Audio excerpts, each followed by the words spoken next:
A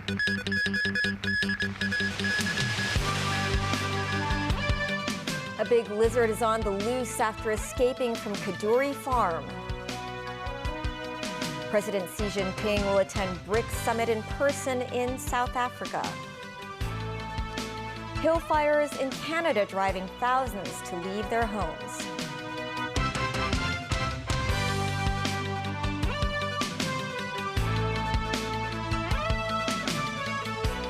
Hello and happy Friday. A 4-foot-long giant lizard has gone missing from Kadoorie Farm and Botanic Garden in the New Territories. The reptile, named Aberdeen, has been missing for over a week. The farm said he's not a threat to people and is urging the public to help find him. Mimo Sangai has more. This is the missing water monitor lizard called Aberdeen. Visitors have been able to see the lizard at Kadoorie Farm and Botanic Garden for the last 8 years. He was rescued from the illegal pet trade in the city. The farm said Aberdeen escaped from a temporary closure during medical treatment for a damaged toe last week. The farm said he managed to push out a wooden panel and squeeze through a small gap. Residents who have any information can contact Kadoorie Farm at these numbers or via email. While the lizard is not aggressive, the farm reminds Hong Kongers not to touch Aberdeen if they come across him. The Society of Herpetology Foundation explained the characteristics of a water monitor lizard and said they could attack if provoked. They do the sunbasking and then they swim into the water pond. So they are very likely to live nearby the water and very likely to climb on the wood.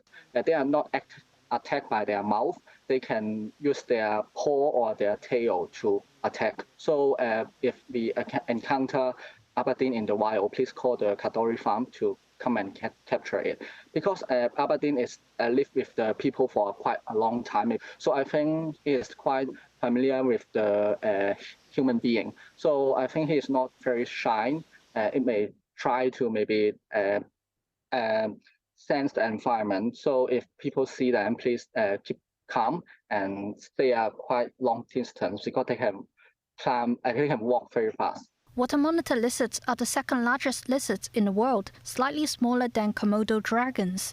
Although the species was once native to Hong Kong, it is now impossible to spot one in the wild due to urban development and hunting. Aberdeen species is used for food, for skin. Over the last few years, I haven't heard that there have been big consignments of them, but definitely they are still an animal which is valued in the illegal trade. Water monitor lizards are listed as a Class 2 endangered species. According to the Convention on International Trade in Endangered Species of Wild Fauna and Flora, people who illegally own or import endangered species face fines of up to $5 million and up to 2 years in prison. Members 9, TVB News. A 49-year-old man has been arrested for stealing multiple colonial-era T-shaped street signs. It is believed he resold the street signs to collectors at a price of a few thousand Hong Kong dollars each. The man was taken by police this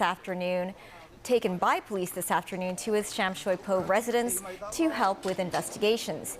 He has admitted to stealing the street signs on top of several cases of burglary. The arrest came after the Highways Department reported it to the police with additional information coming from the public. 5 men pleaded guilty to robbing a watch and jewelry shop in Tsim Sha Tsui 5 years ago. They were sentenced to prison for lengths between 2 years and 9 months to 8 years at the High Court today. On July 2018, 3 robbers brought weapons and burst into the VIP watch and jewelry shop in Tsim Sha Tsui before grabbing 33 watches and other valuables with a total value of over $23 million. Police later arrested the trio and 2 other men who had acted as lookouts. Speaking at the court today, the judge said the case was serious and the robbers had committed crimes under broad daylight, ignoring the safety of the public.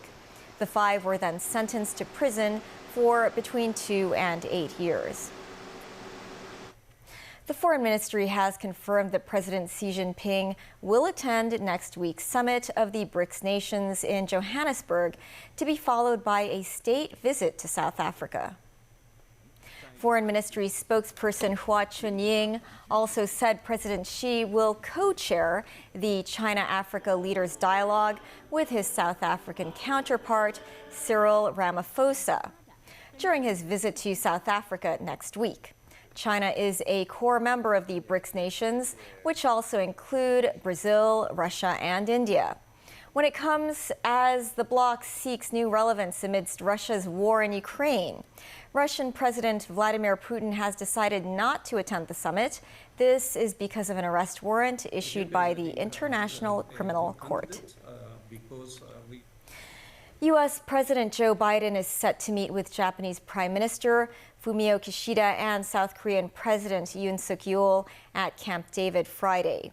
Biden wants to lock in friendly ties between the two countries at the summit, but readiness to shelve grievances will be tested when Tokyo begins pumping water from its Fukushima nuclear plant into the sea. Tracy Furness has more.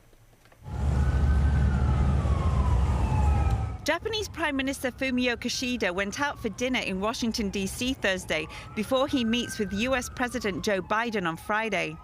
The pair will be joined by South Korean President Yoon Suk-yeol for talks at the rustic Camp David presidential retreat in Maryland's Catoctin Mountains. Biden aims to further tighten security and economic ties between Japan and South Korea. He's also looking to use the summit to urge the South Korean president and the Japanese prime minister to turn the page on their country's difficult shared history and deal with the increasingly complicated situation in the Pacific more sympathetically. If you look at the broad efforts of the United States and our allies and partners across the Indo-Pacific region, it's really focused on ensuring that we can all work together in an international rules-based order to ensure stability and security in the region. It's not directed at any one particular nation. If there are nations that choose to try to use coercion and try to create instability or violate sovereign rights, we want to work together with nations to try to prevent that kind of activity. Possible major announcements from the summit are plans to expand military cooperation on ballistic defense and plans to invest in technology for a three-way crisis hotline and offer progress the countries have made in sharing early warning data on missile launches. They also want to make the summit an annual event. This, as Japan has delayed the release of radioactive water from the Fukushima nuclear power plant into the sea until after the summit to avoid political opposition in South Korea. Tracy Furness, TVB News.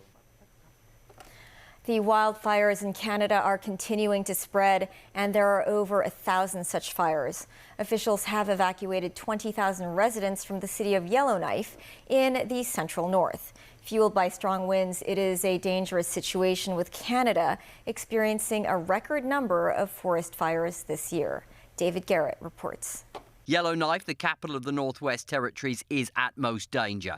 Fires burn strongly just 10 kilometres away. Smoke fills the air. Thousands are being evacuated as a matter of urgency. The City of Calgary has opened a reception centre for Yellowknife evacuees. This is a time when communities step up to help others, and we stand by those in need in this stressful and no doubt scary time. So the emptying out of Yellowknife has begun, mostly by road. The main highway is jammed. There are concerns the road to Calgary could get blocked by the wildfires. These queues at a school are residents waiting for airlifts conducted by the Army. When you see all this, I honestly want to get out of here. It's quite scary because with the smoke, of course, it's actually lightened up a little bit, but the smoke was very, very thick this morning. And so, I mean, it's not a good situation, that's for sure. Brent Salnier was holidaying in the Northwest Territories and had to make his way back to Yellowknife by road. He filmed smoke and dry landscapes. Some areas are already scorched. He then got out on a commercial plane. Captain comes on and essentially says to all the passengers that, yeah, you may start to smell smoke in the air because of the fires as we continue to land. And as you're coming through, what kind of like, you descend in from like the blue skies into essentially the smoke. And it definitely does come in the cabin. It smells like a campfire. Other areas of Canada are experiencing fires too. These images from social media show a hillside on fire near the west coast.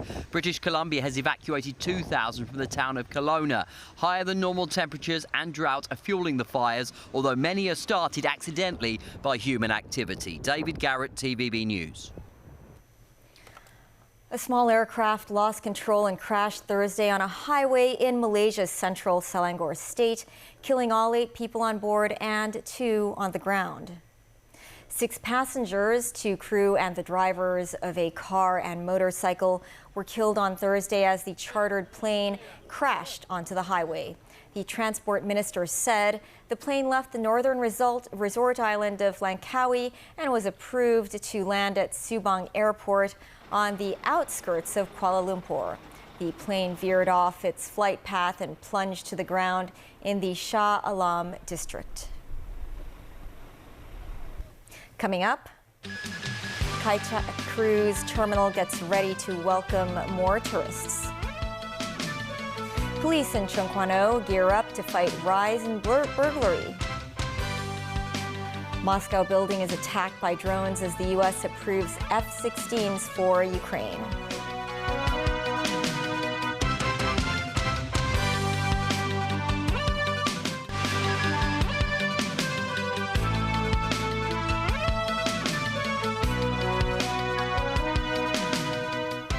Welcome back. The Spectrum of the Seas cruise ship is poised to return to Hong Kong tomorrow. Ahead of the arrival of over 4,000 passengers, some businesses took the initiative to organize a bazaar at the Kai Tak Cruise Terminal. Duty-free coffee shops turned into a Hong Kong-themed bazaar. Co-organized by the Hong Kong Cruise and Yacht Association, this pop-up market is part of the industry's efforts to liven up the terminal. In 2017, an audit report noted travelers' spending at the terminal was lower than expected. Tourism sector lawmaker Yu Pak Leung said there should be a mechanism in place to monitor and review the service quality. To improve the terminal's connectivity, 2 more special bus routes will be in service on Saturday, running between the Pier, Tsim Sha Tsui, and Kwun Tong MTR stations. Talks have also been held with taxi drivers to ensure there will be more cabs to pick up passengers at the pier. In the first half of this year, Hong Kong recorded more than 570 burglary cases. That's 50% more than the same period last year. Noting the rise in burglaries, the Chung Kwan O Police District established its first rural patrol cadre formed by volunteer officers aiming to fend off and track down burglars. Jackie Lin reports. A suspected burglar on the prowl, but also on the radar of police. At the team leader's command, officers swooped in on his hideout place, with the burglar eventually subdued and arrested. This drill exercise was carried out by Chung Kwan O Police District's Rural Patrol Cadre, officially launched on Friday. To ease the manpower crunch at the district, the team comprises volunteer officers from frontline units. Drones and other technologies are also used to track down burglars. With the return to pre-COVID normality in Hong Kong and the full resumption of cross-border travel, some persons coming down from the mainland and may be responsible for some crimes of the rural burglaries. And of course, many people in Hong Kong going overseas or up to the mainland, so houses are empty, so they make easy targets for burglars. Police noted there are also recent cases in which village houses were burgled even when residents were still awake, so it's vital for people to stay alert. They can act as our eyes and ears on the ground 24/7 when there's no police there. Police said citizens could install motion-detecting security cameras at their homes, which could not just facilitate police arrests of burglars, but it could also alert them right away when there's a break-in. Jackie Lin, TVB News. A chunk of concrete fell from a building in Sanpo Kong on Friday morning. No one was injured. A 1 meter by half meter piece of concrete fell off a building on Yin Hing Street around 8 a.m. Firemen arrived at the scene and checked the canopy to see if any pieces of concrete were at risk of falling. The housing department is investigating the incident. The United States has approved sending F-16 fighter jets to Ukraine from Denmark and the Netherlands to defend against Russian forces as soon as pilot training is completed. Meanwhile, a drone attack that Russia said was conducted by Ukraine damaged a building in central Moscow. Daniel Rao tells us more.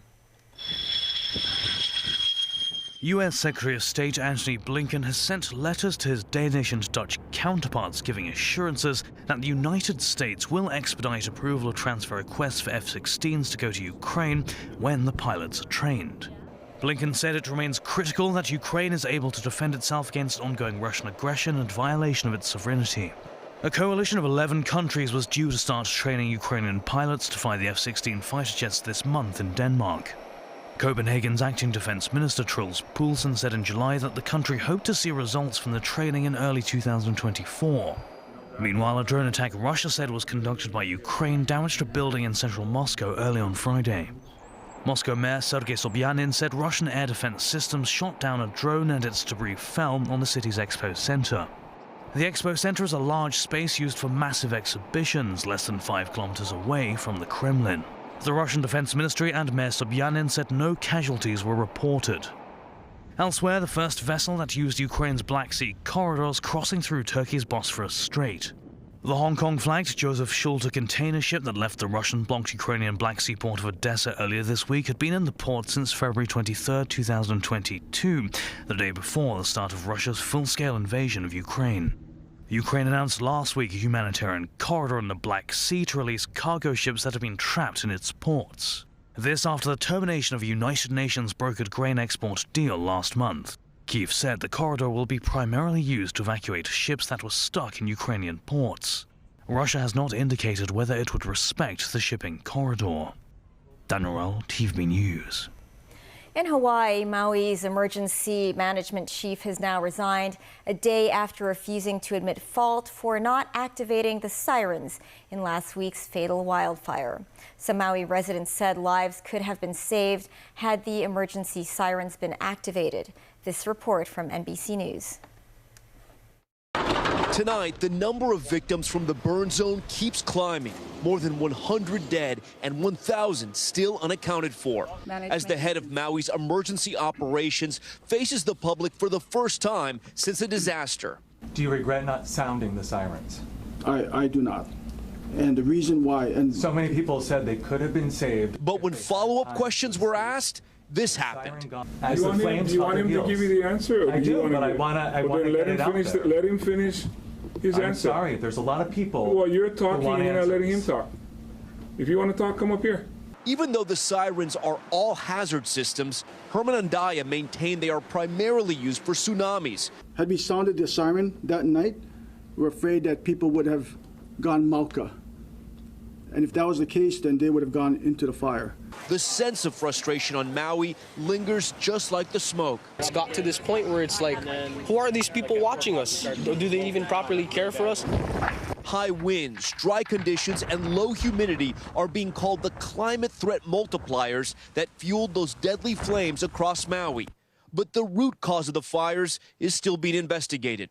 Hawaiian Electric now being accused of years of inaction leading up to the deadly fire. A new lawsuit alleges the utility knew of the risks for years and failed to take steps to prevent catastrophe. Citing this stunning admission in a 2022 funding request to state regulators, where Hawaiian Electric acknowledged, quote, the risk of a utility system causing a wildfire ignition is significant. Despite the warning signs, the suit alleges the utility failed to act. Hawaiian Electric declined to comment on pending litigation, saying in part, we will work with the state and county as they conduct their review. A Canadian woman has been jailed for 22 years after mailing ricin poison to then U.S. President Donald Trump. Pascal Ferrier agreed to the sentence in January after pleading guilty to violating biological weapons prohibitions. An Associated Press reporter says Ferrier told the court she was disappointed her plan failed. She said she was doing so because she didn't want him to run again for president. Today in court, she gave a speech that was a little unusual, in which she said that she considered her acts activism rather than terrorism. No injuries were caused when Ferrier's letter was intercepted. The Canadian was arrested at the border near Buffalo with a loaded gun and a knife within days of sending the package from Quebec. That's the news. Thanks for watching. Have a great weekend.